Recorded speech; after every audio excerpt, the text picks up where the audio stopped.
Como é a primeira vez, eu queria convidar meu pai para vir aqui. Glória! Na frente. Aleluia! E além de receber a bênção do pastor, eu queria também ligar no céu aí e receber a bênção do meu pai, né? Glória! Eu queria pedir para que ele orasse pela minha vida, para que Deus falasse conosco nessa noite, amém? Aleluia, papai! Eu cumprimento a amada igreja com a paz do Senhor. Eita, glória! Aleluia! Soberano Pai, querido Deus, Sim, aqui está meu filho, que também é seu filho, Senhor. Muita gente orou, muita gente pediu por esse momento, Senhor. Eu peço encarecidamente, Senhor, que o Senhor usa o seu servo agora, que ele venha ser boca de Deus. Aleluia, Pai! Tudo que o Senhor quer, Senhor, que ele não seja a voz dele, mas que o Senhor esteja presente com ele, usando o seu filho querido. Eu peço e agradeço em nome do Senhor Jesus. Aleluia!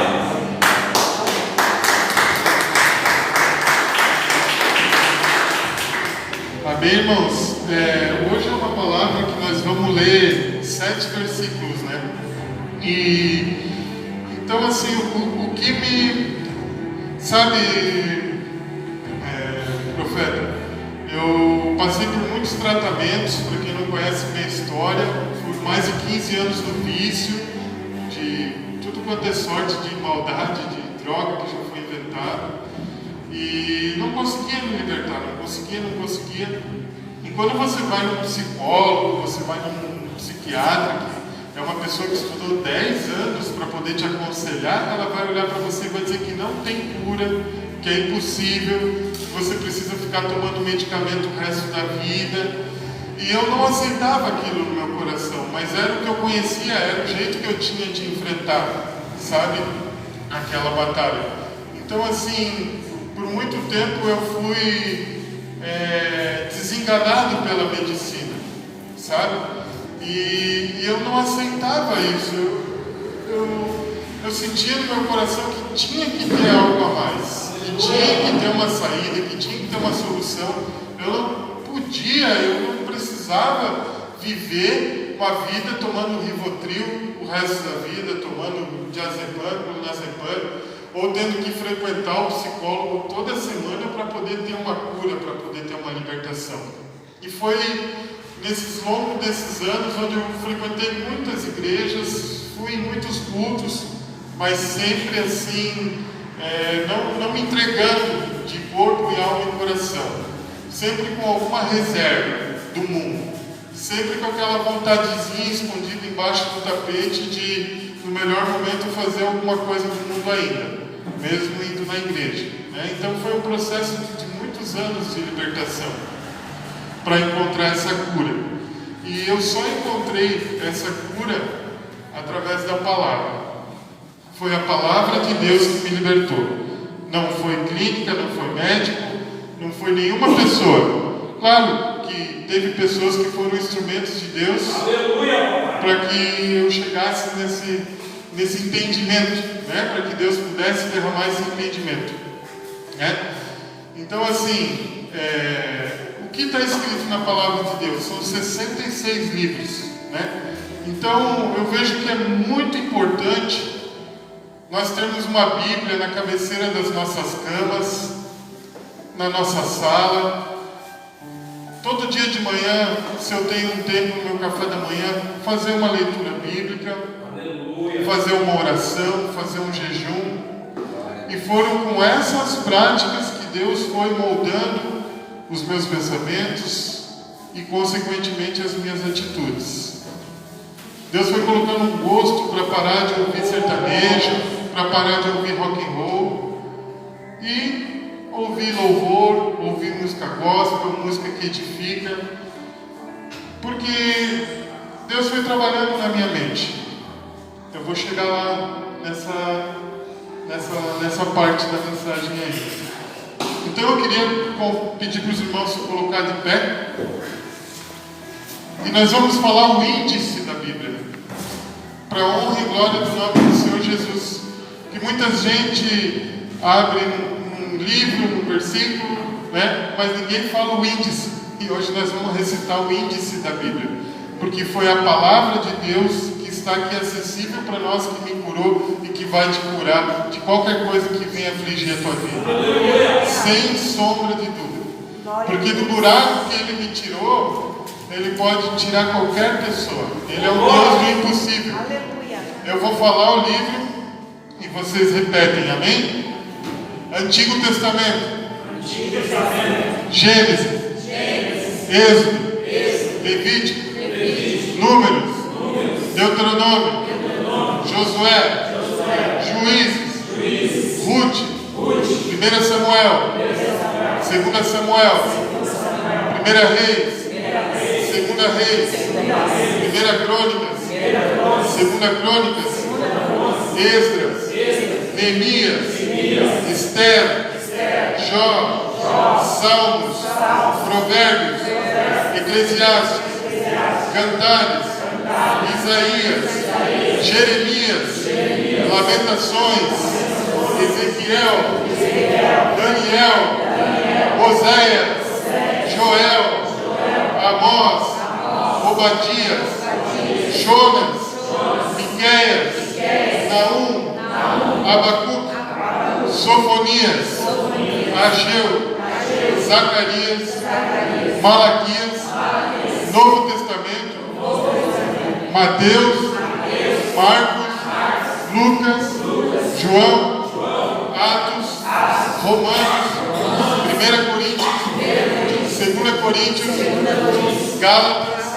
Efésios. Filipenses. Colossenses. 1 Tessalonicenses. 2 Tessalonicenses. 1 Timóteo. 2 Timóteo. Tito. Filemão. Hebreus. Tiago. 1 Pedro. 2 Pedro. 1 João. 2 João. 3 João. Judas e Apocalipse. Vamos orar? Senhor nosso Deus e nosso Pai, fala poderosamente conosco nessa noite, Pai, me usa de forma clara e concisa, Pai, que tudo que eu traga aqui seja da parte do Senhor, Pai, e que edifique a vida dos teus filhos, em nome de Jesus, amém. Pode se assentar, irmãos.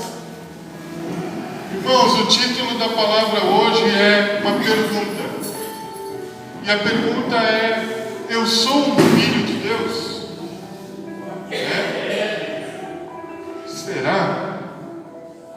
Ou eu sou o filho de Satanás? De quem eu estou fazendo a vontade? Quem eu estou servindo? Então, assim, Deus foi trabalhando na minha vida ao longo desses anos, e eu via que eu estava fazendo tudo errado. Eu era escravo do inimigo. Eu servia a Satanás para destruir a minha vida, para destruir a vida da minha família. Então as drogas foi o modus operandi de Satanás para ceifar a minha vida, entristecer o coração do meu pai, do meu irmão e da minha mãe, e colocar uma depressão neles e fazer com que eles não sintam sabor pela vida. Aleluia. Mas tem um Deus lá em cima que tudo pode. Glória a Deus. Tem um Deus que pode reverter qualquer quadro. Amém, irmãos? Então assim, eu fui meditando na palavra. E a partir do momento que eu parei eu parava e recaía, eu comecei a perceber que não era apenas parar com o pecado, mas sim tinha necessidade de uma transformação, de uma renovação. Porque o uso de qualquer substância ou a prática do pecado, indiferente qual seja na minha e na tua vida, ele vai nos transformando numa pessoa defeituosa por dentro, insuportável, uma pessoa sem valores. Por mais que estava limpo, mas era uma pessoa que ninguém conseguia conviver. Só tinha largado a bebida, só tinha largado as drogas, mas ainda continuava uma pessoa horrível, uma pessoa desprezível. Uma pessoa que mentia, que enganava, que ludibriava, que manipulava.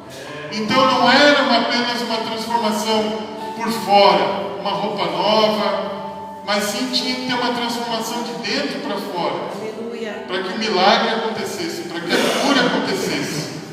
E refletindo se eu sou filho de Deus ou não sou, eu fui buscar como que eu faço essa mudança, né? Como que eu preciso, o que eu preciso fazer para não sofrer mais desse mal, né? Hoje, graças a Deus, Deus me inspirou. Todas as minhas redes sociais, a partir dessas 2 semanas que passaram, eu tenho um rapaz que me dá uma consultoria, que ele entende de marketing digital, né? Ele está me ajudando a transformar, e agora eu estou fazendo um trabalho na internet também, para poder ajudar cada vez mais pessoas a encontrar essas respostas que eu encontrei de uma maneira mais rápida e cessar o sofrimento na vida delas, de vício, de drogas. Então eu queria pedir para a irmã missionária me ajudar aqui e entregar para cada família da mensagem de hoje, para vocês poderem acompanhar cada versículo que eu vou estar falando aqui. Não pode entregar agora. Não precisa, todo versículo que eu ler, os irmãos se levantar e sentar, ok? Então assim, ó, a palavra de Deus, sou filho de Deus. Quais são as 7 características de um verdadeiro filho de Deus? Ou seja, o que eu tive que encontrar dentro da palavra.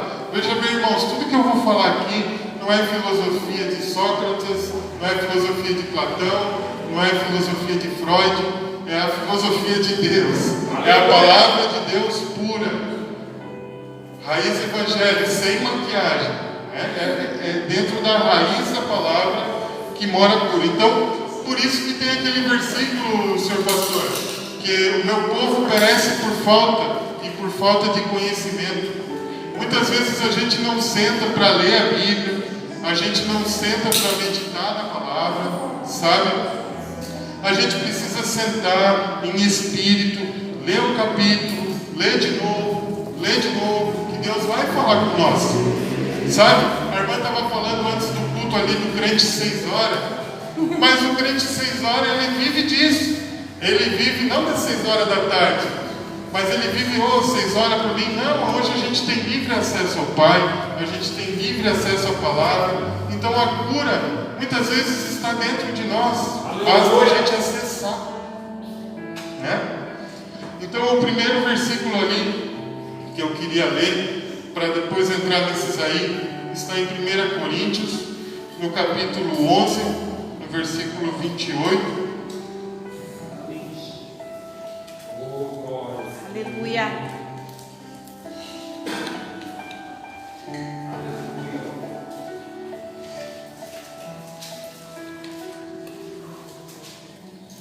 Coríntios 11, 28. A palavra de Deus nos diz assim: examine-se, pois, o homem a si mesmo, e assim coma deste pão e beba deste cálice. Nessa época que Paulo escreveu isso, foi porque estava acontecendo na ceia do Senhor. Naquela época a ceia do Senhor era diferente do que é ministrado hoje em dia. Naquela época a ceia do Senhor era realmente um banquete que era feito na igreja, porque as pessoas vinham de muito longe, uma viagem muito longa, então a ceia era um banquete. E naquela época, quem trazia comida, os ricos se isolavam num canto, né? E os pobres, menos favorecidos, não tinham acesso àquele banquete. Então, era para ser uma ceia do Senhor, mas já tinha divisão ali, né? Então, a palavra, ela vem nesse sentido, né? De examine-se o homem a si mesmo. Só que nos tempos de hoje, naquela época, era por causa da comida. E hoje, essa palavra é por causa da consagração. Examine-se, pois, o homem a si mesmo, e daí participe do corpo de Cristo. Nós estamos aqui participando do corpo de Cristo. Nós estamos sendo alimentados da palavra. Isso é o corpo. A igreja é o corpo, Jesus é a cabeça. Então, assim, qual é o nível de consagração que eu tenho fora dessas portas? Porque aqui nós estamos todos concentrados na palavra, aqui nós estamos aprendendo de Jesus, que é manso e humilde de coração, aqui nós estamos tendo uma renovação. Mas a partir dessa porta aqui para fora, qual é o nível de consagração que eu tenho para a minha vida? Quais são as músicas que eu escuto? Quais são os programas de televisão que eu assisto? Quais são as minhas práticas durante o dia a dia? Quando eu posso falar de Deus, eu falo de Deus?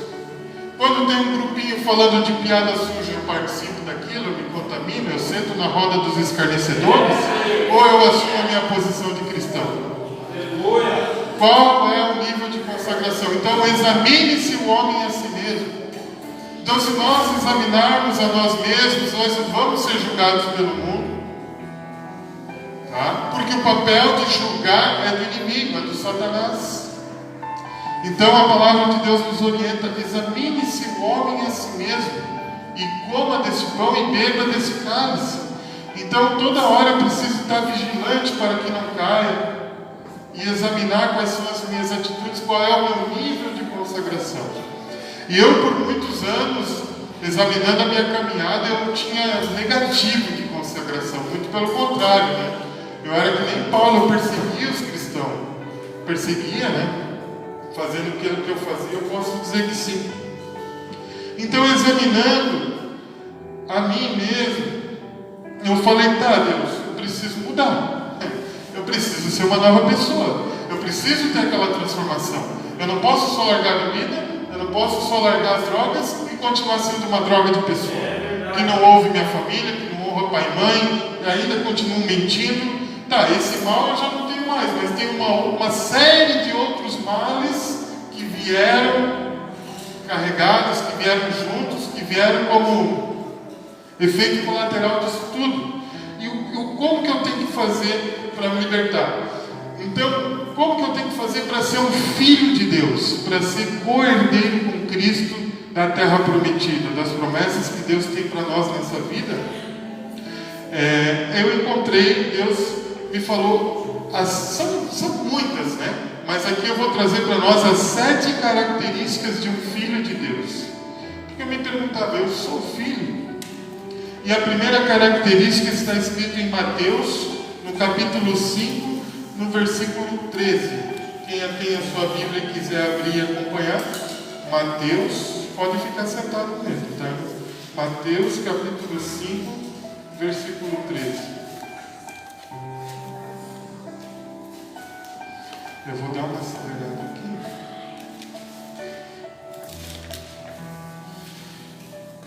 E a palavra de Deus diz assim: vós sois o sal da terra.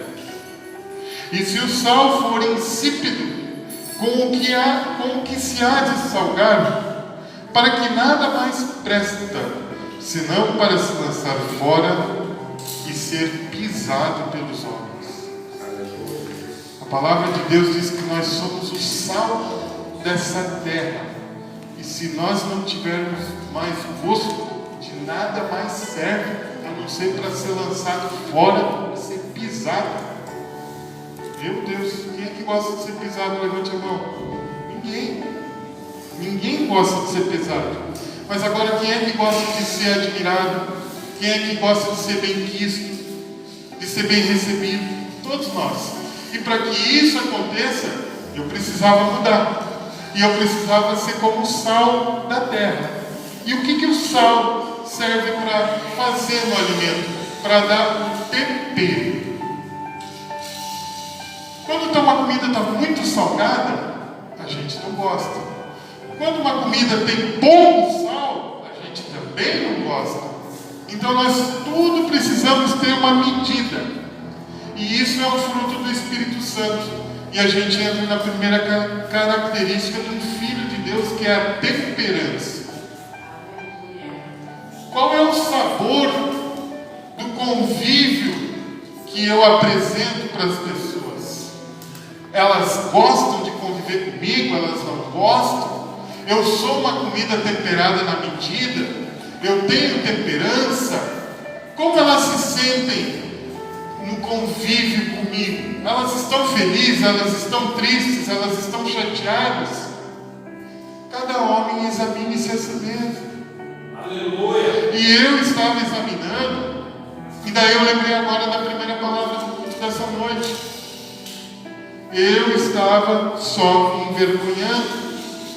Eu vivia num lugar de vergonha. Eu só causava vergonha, eu só causava incômodo, eu só causava tristeza. Então eu só servia para ser lançado fora e ser pisado pelos homens. Eu só enganava, eu só mentia. E quando queria fazer alguma coisa certa, ou eu era muito salgado, queria impor a minha razão, queria impor os meus motivos, queria impor os meus argumentos, ou eu não dava bola para nada, chutava o alto. Vocês que se dane, eu vou aprontar e não importa as consequências. Então eu não tinha uma coisa chamada sobriedade. Sabe, irmãos, o que é sobriedade? É você ter um controle, uma moderação, tanto na comida, como no trato com as pessoas, como uma sobriedade financeira, uma sobriedade de mente, que é não consumir álcool e drogas, no meu caso, uma sobriedade de comportamento, uma sobriedade de palavras, sabe? Então ser sóbrio, ser ponderado, ser temperado. E Deus está treinando isso em mim. Porque a palavra de Deus, primeiro ela vem para mim. Aí em Apocalipse está escrito que os olhos de Jesus são como chamas de fogo. E através da palavra, Jesus olhou para mim. E as chamas de fogo que está no olho dele, olha para nós, nos nossos olhos, e queima tudo de mal que tem lá dentro. Aleluia. Assim é o agir de Jesus na nossa vida. Por isso que Ele é o Verbo, por isso que Ele é a palavra, por isso que nós precisamos ler a palavra de Deus. A segunda característica de um filho de Deus está escrito em Mateus, no capítulo 13, um pouquinho mais para frente dessa que nós lemos, no versículo 30. É a parábola do joio e do trigo.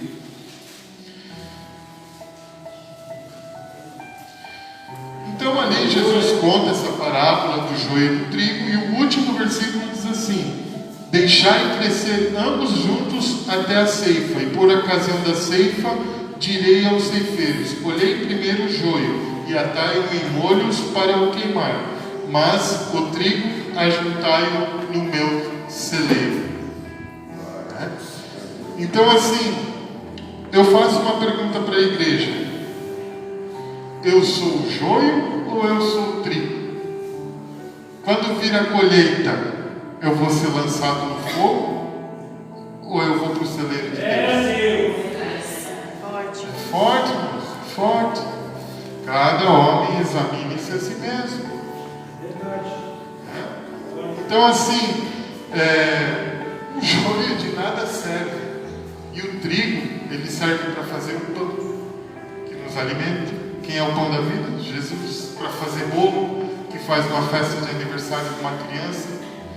Então, o que eu estou produzindo? Eu sou joio ou eu sou trigo? Eu estou produzindo alimento na vida das pessoas? Aleluia. Aqui eu dei exemplos de alimento físico, mas eu estou dizendo também de alimento espiritual. E a característica que todo trigo tem, não é um trocadilho, é a integridade. Para nós ser trigo na vida das pessoas, no reino espiritual, eu preciso ter integridade. Aleluia. Por quê? Porque o joio, ele parece trigo, mas não é. O joio é o trigo duas caras.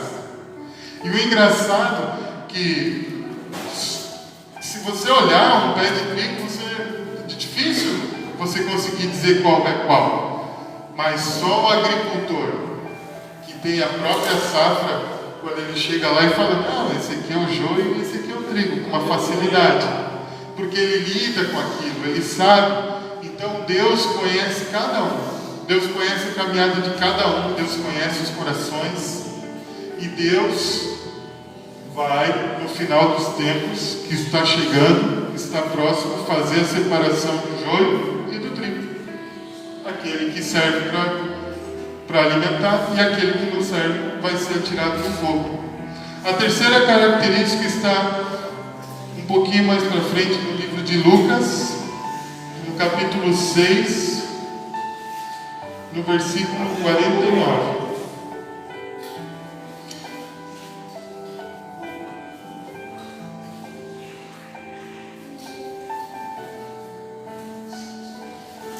Amém, irmãos? Hoje é uma palavra mais de instrução, Aleluia. é uma comida sólida, é algo que eu peço a Deus que você consiga levar, que você consiga digerir, que você consiga levar essa palavra para a sua vida, tá? Porque foi essa palavra que mudou a minha vida, foi essa palavra que transformou a minha história, e eu tenho certeza que essa palavra de Deus tem poder para transformar a sua história também, a sua caminhada. Por isso que hoje, com muito carinho, eu fui lá na gráfica e imprimi o resumo da palavra aí para vocês poderem estar levando também para casa, para poder estar refletindo nessa palavra. Depois, vou ler o capítulo inteiro, sou o sol da terra, o que isso significa, eu sou o joio, eu sou o trigo, o que isso significa. Amém? Em Lucas 6,49 está escrito: mas o que ouve e não pratica é semelhante ao homem que edificou uma casa sobre a terra, ou sobre a areia, algumas traduções, sem alicerces, na qual bateu com ímpeto a corrente, ou vento, e logo caiu, e foi grande a ruína daquela casa. Então aqui a gente está vendo o último versículo da passagem da casa na rocha e da casa na areia, né? Então a Bíblia nos diz que teve um homem que edificou a sua casa na areia, e teve outro homem que edificou a sua casa na rocha. E quando vieram as tempestades, quando vieram os ventos fortes da vida, a casa da areia caiu, desmoronou, e a casa da rocha permaneceu firme no dia mau. O que essa palavra quer dizer para nós nos dias de hoje? Aonde está firmado o meu alicerce? A gente vive numa terra de especulação imobiliária aqui em Itapema. Se nós andarmos ali na meia praia, a gente vê muita construção, muita obra, muito prédio.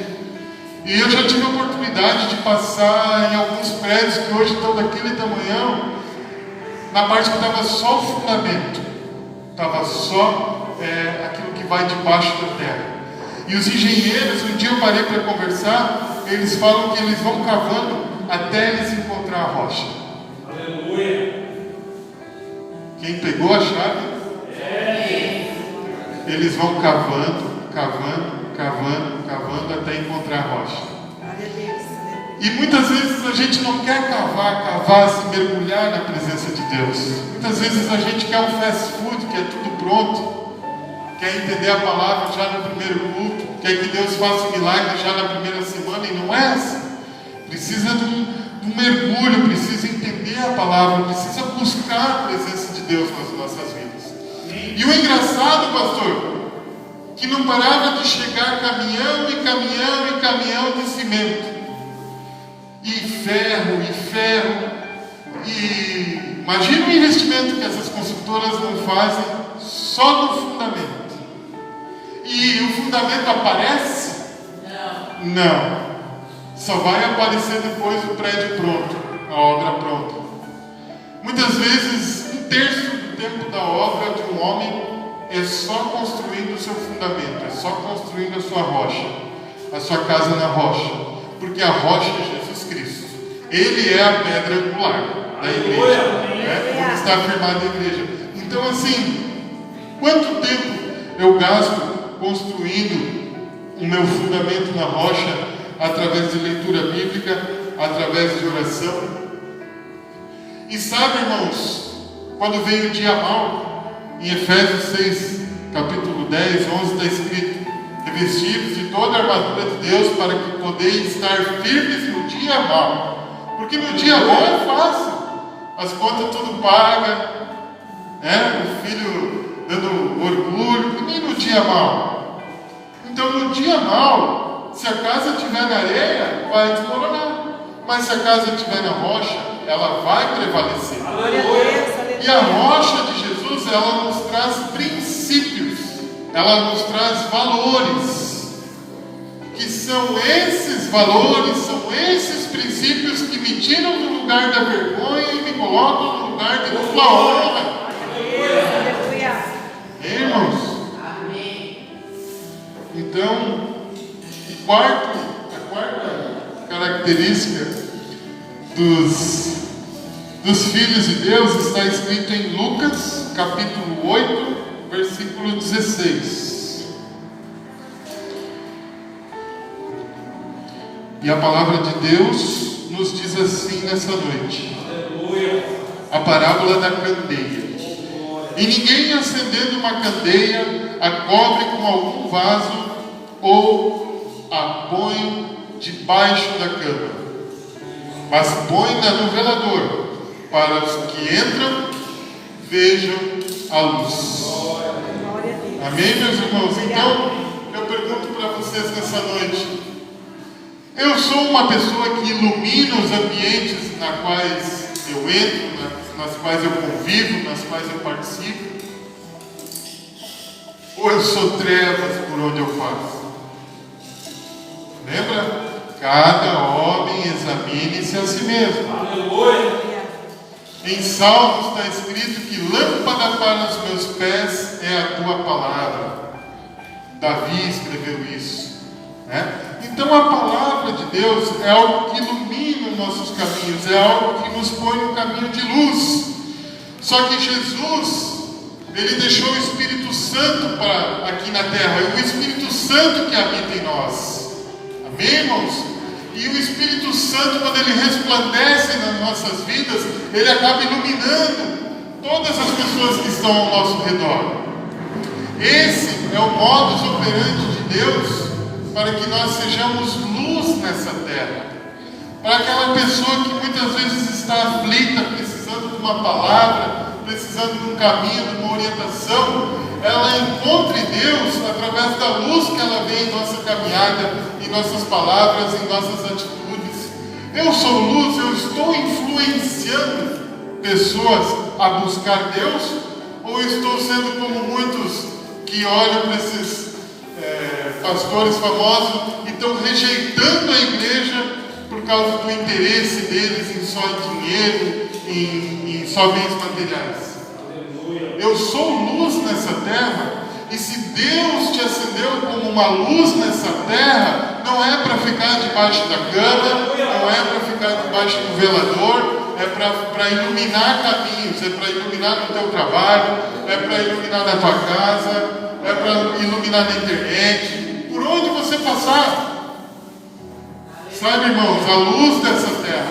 Então, quando nós permitimos que a luz de Deus, que a luz do Espírito Santo brilhe em nossas vidas, as trevas que estão ao nosso redor vão ser iluminadas. As trevas são as lutas, são as adversidades, são algum familiar que está com alguma dificuldade. E Deus vai trabalhando, Deus vai agindo, nós vamos influenciando. É assim que Deus faz, é assim que Deus tem feito. Então a característica de um filho de Deus é a influência. Qual é a influência que eu tenho para as pessoas ao meu redor, para o meu filho, né? Para a minha esposa? Agora vamos lá para Hebreus. Já estamos na quinta característica. Quem está entendendo, irmão, diz amém? Amém. Amém, glória a Deus. Graças a Deus estamos aqui, podemos dar glória a Deus, podemos dizer aleluia, podemos nos alegrar na presença de Deus, podemos aprender de Jesus, que é manso e humilde de coração.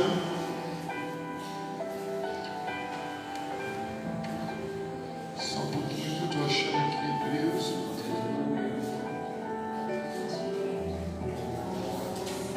Aleluia. Glória a Deus. Hebreus, capítulo 12, no versículo 8, que diz assim: mas se estáis sem disciplina, da qual todos são feitos participantes, sois então bastardos e não filhos. O título da mensagem é: Eu sou filho de Deus? E aqui em Hebreus diz que se eu ando sem disciplina, eu sou um filho bastardo. Então agora eu entro na característica da disciplina, na característica da perseverança.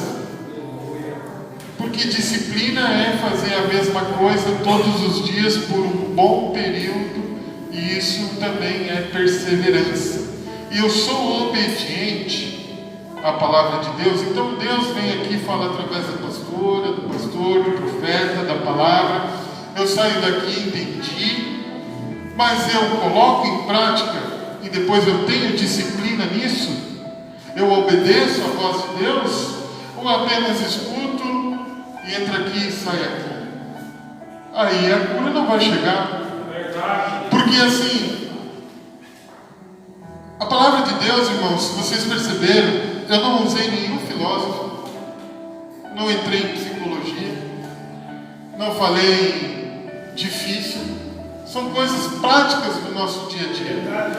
Aqui estão códigos. Esses códigos foram escritos há mais de 2000 anos. E olha como funcionam no dia de hoje. Só que essa palavra de Deus é confundida, senhor pastor, por isso que o Evangelho está sendo envergonhado, porque as pessoas buscam ela para prosperidade, como foi dito aqui, buscam ela para encontrar um relacionamento. E nós precisamos entender que se Deus fizer, Ele é Deus, se Deus não fizer, Ele é Deus, e acabou, Ele continua sendo Deus. Sabe, irmãos?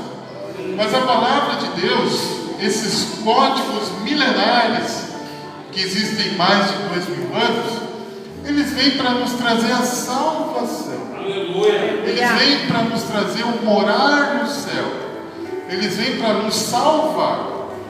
E de quebra e de graça, nós levamos uma vida boa aqui nessa terra. Nós levamos uma vida com abundância, uma vida com abastança, uma vida com união, uma vida com salvação, uma vida com cura. Vivemos, encontramos a terra que emana leite e mel. Saímos do deserto, saímos da escravidão, vencemos as drogas, vencemos o adultério, vencemos a ganância, vencemos a deixar para amanhã, que é a procrastinação, e encontramos a terra prometida, encontramos o milagre. Aleluia.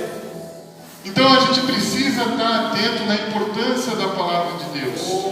E nessa característica entra a disciplina, entra a perseverança, em continuar colocando em prática dia após dia, para Deus poder fazer obras cada vez maiores em nossas vidas. Amém?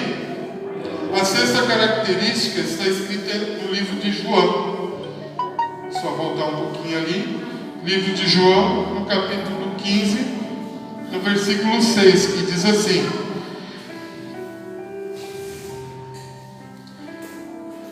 se alguém não estiver em mim, isso é Jesus falando, será lançado fora, como a vara, e secará. E os colhem e lançam no fogo e ardem. Está aí. Quem não tiver em Jesus vai arder no fogo. E quem tiver em Jesus, na sequência aqui, essa aqui é a parábola da vinha, né? Da videira. Eu sou a videira verdadeira e meu pai é o lavrador. Isso é a palavra da videira, né? Então, se nós estivermos em Jesus, se vós estiverem em mim, as minhas palavras que serem em vós, pedirei tudo o que quiseres e vos será feito. Se alguém... Nessa palavra aqui, o que eu queria falar para os irmãos é sobre frutos. Porque Jesus disse: eu sou a videira e o meu pai é o lavrador, né? E se vós estáis em mim, então nós somos ramos dessa videira. E nos ramos dessa videira vão nascer os cachos de uva. E os cachos de uva vão ser colhidos e vão ser transformados em vinho. E o vinho, na época de 2000 anos atrás, simbolizava a alegria. Tanto que Jesus transformou água em vinho para que o casamento não perdesse a alegria, né? Então, assim, quais são os frutos que eu estou gerando? Eu dou frutos. Sabe, irmãos? Aí eu entro numa característica chamada obra, uma característica chamada propósitos. Muitas vezes, a maior obra de Deus é dentro da nossa própria casa. A obra de Deus é dentro da nossa própria família. Tem a obra de sair evangelizar, tem a obra de vir aqui pregar, tem, isso também é a obra. Tem a obra de ajudar um necessitado, tem a obra de falar de Deus para um amigo teu que está sofrendo, tem também. Tem um propósito nessa terra. Tudo que você passou hoje é ferramenta para você poder ajudar outras pessoas. É um propósito, né? Então, se eu estou em Jesus, eu vou dar frutos. Eu não vou ser uma vara que vai ser lançada fora no fogo. Eu vou dar frutos, mas eu tenho que estar em Jesus, porque Ele é a seiva, Ele é que dá o crescimento, e Deus é o lavrador. Amém, irmãos? A última característica está escrita em João também, só que daí é no primeiro capítulo. João 1.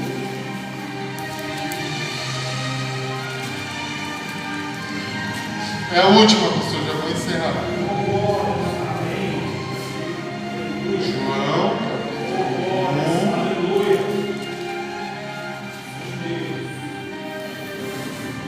1, no versículo 12 e no versículo 13.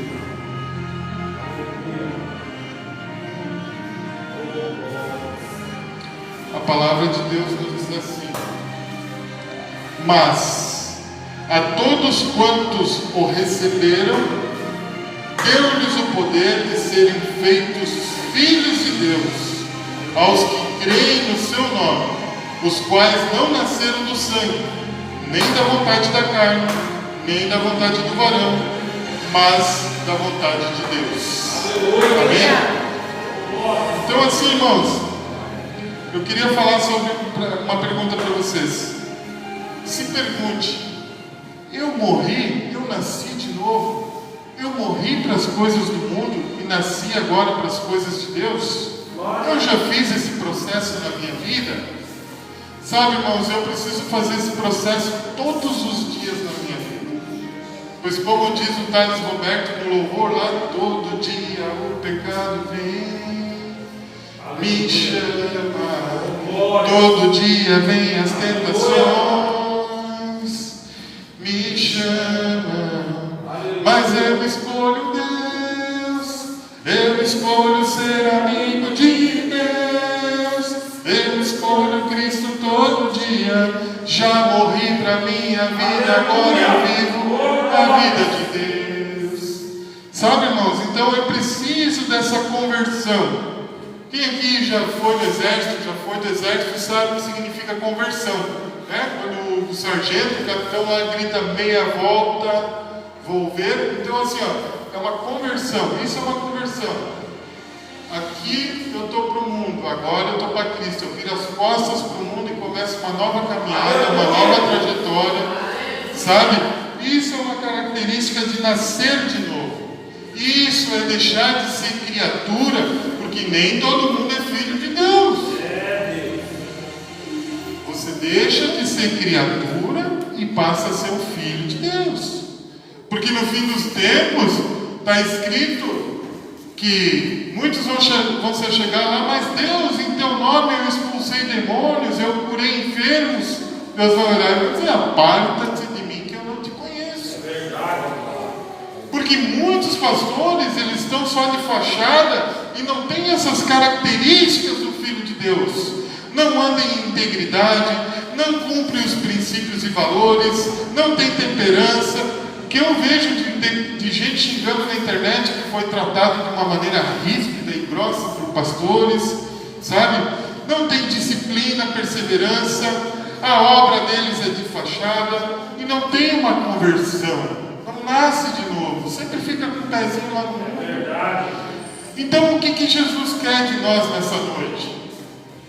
Ele não quer só o nosso dedo, não quer só a nossa mão, Ele não quer só o nosso braço, Ele não quer só as nossas pernas, e Ele não quer nem só o nosso intelecto, Ele quer tudo. Nós precisamos morrer. Nós precisamos morrer para as coisas do mundo e nascer de novo em Cristo.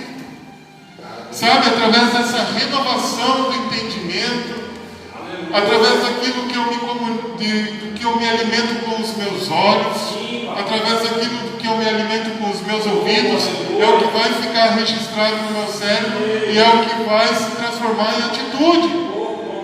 Então, se eu só ouço sertanejo, daqui a pouco eu estou dentro de uma balada sertaneja.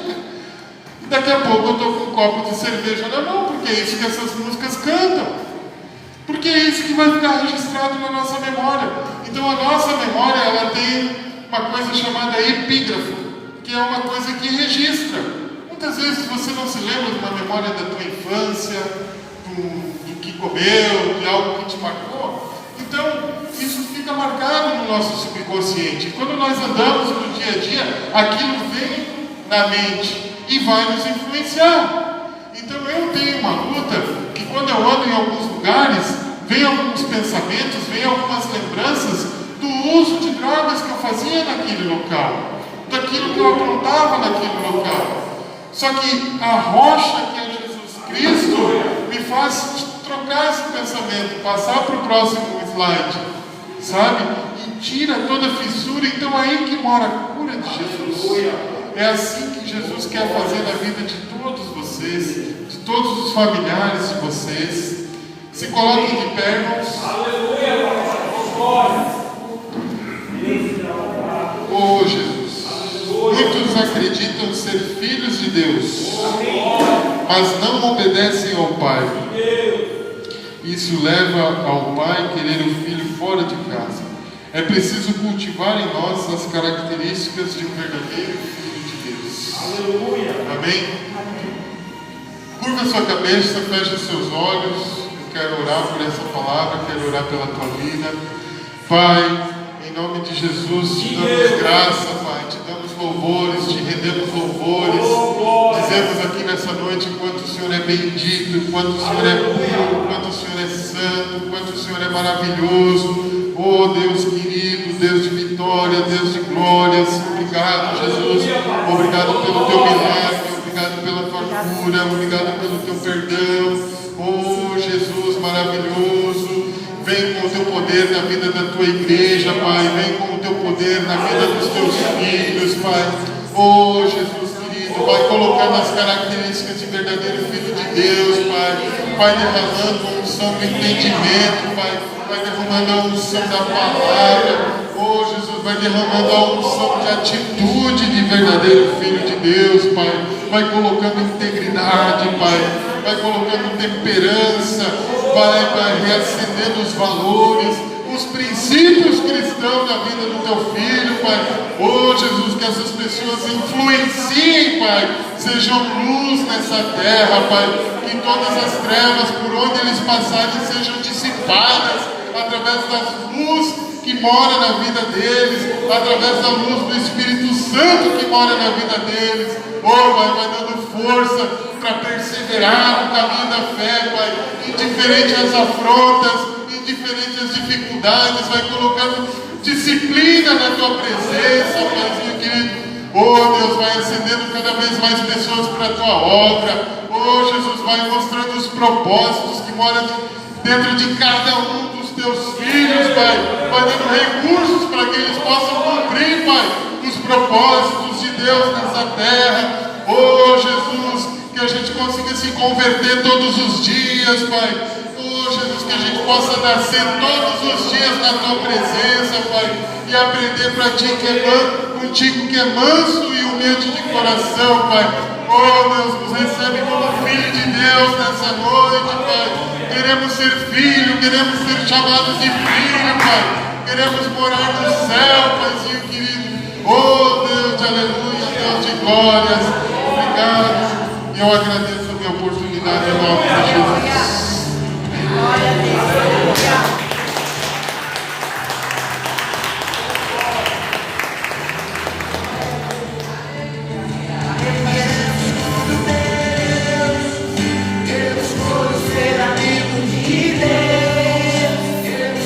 Cristo todo dia.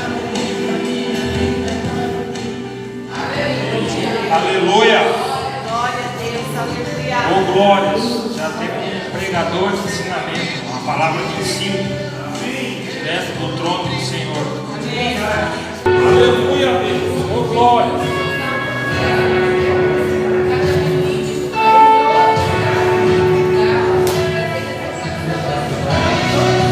Aleluia, papai.